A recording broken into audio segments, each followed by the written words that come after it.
एक माँ के 2 या 4 बेटे हैं, उनमें से एक कामयाब हो गया, अमीर भी हो गया और अलग भी हो गया, ठीक। बाकी 3 भाई नॉर्मल हैं, मामूली सी जॉब करते हैं।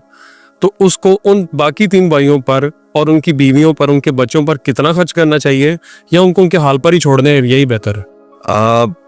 इतना खर्च करना चाहिए कि दुनिया में और किसी पर वो उतना खर्च ना कर रहा हो। मसला है ये, आपका सवाल बहुत अच्छा है। भाइयों में कभी कोई मसला होता नहीं है, ठीक। ये भाई आपस में कभी लड़ ही नहीं सकते, ये याद रखिएगा। सगे भाई आपस में नहीं लड़ सकते। जब बीवियां आ जाती हैं तो ऐसा भी नहीं है कि बीवियां लड़वाती हैं, हालात और वाकयात ऐसे पैदा हो जाते हैं। जब बच्चे हो जाते हैं, बिल्कुल सही, ऐसे हालात और वाकयात पैदा हो जाते हैं कि ये आपस में किसी ना किसी दिन इनकी बहस हो जाती है। उस बहस की बुनियाद पर अमीर भाई ये डिसाइड करता है कि अब मैंने इसको इतना इसके साथ मामला रखने, चाहे आपकी नाराजगी है चाहे आपकी सुलह है, इकट्ठे रहते हैं अलग रहते हैं। वो जो शख्स अमीर हो जाता है ना, या जिसका कारोबार बढ़ जाता है, उसका फिर सोशल सर्कल भी बढ़ जाता है, लोगों की उस शख्स से वाबस्ता उम्मीदें भी बढ़ जाती हैं, तो वो फिर सबके साथ कुछ ना कुछ करता है, बिल्कुल। लेकिन उस शख्स की कमाई पर मैं ये बड़े मोहतात अंदाज में आपको ये बात कह रहा हूं, लानत है।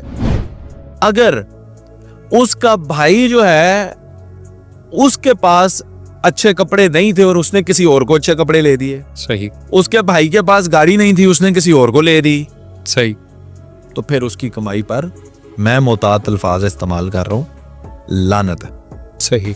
क्योंकि आपके इख्तलाफात है या कुछ भी है, सबसे पहले भाई का हक है, सही। आप अपने भाई और उसके बाद आपके रिश्तेदारों का हक है, जी जी, हल्का अहबाब का हक है, बिल्कुल सही। उसके बाद आप दुनिया में देखें। हम होता ही है ना कि मैंने ऐसे भी देखे हैं सखी लोग, अल्लाह ताला और रिस्क में उनके बरकत दे, बैठे हुए कराची में है और पंजाब के किसी गांव में किसी की मदद कर रहे हैं, और अपना भाई जो है वो मुंह देख रहा है कि कल का रोजा कैसे मैंने इफ्तार करना। बिल्कुल ऐसा नहीं हो सकता। तो सबसे पहले आपकी नजर अपने इर्द गिर्द होनी चाहिए, इर्द गिर्द अपने भाइयों के ऊपर। अच्छा, अब मैं आप कहेंगे नहीं जी नहीं, उनके साथ तो हमारे इख्तलाफात हैं। और सबसे बड़ी बात जो आप ये नोटिस करेंगे कि आप अपने भाइयों को जब देंगे या उन पे खर्च करेंगे तो वो मानेंगे ही नहीं कि आपने दिया है, और इस वजह से आप उनको थोड़ा देना अवॉइड भी करना चाहते हैं जी। कैसे माने? कभी आपको अल्लाह ने जब दिया, एहसान जतलाया कभी आपको अल्लाह ने? कभी भी नहीं। आपने कभी माना है कि मैं जनाब ये जो कुछ भी है मेरे पास ये तो फानी चीज है, ये तो अल्लाह ने मुझे दिया, मेरा तो कुछ भी नहीं है। आप तो किसी के पैसे पर ही इतराते हैं ना, मानते तो कभी नहीं है।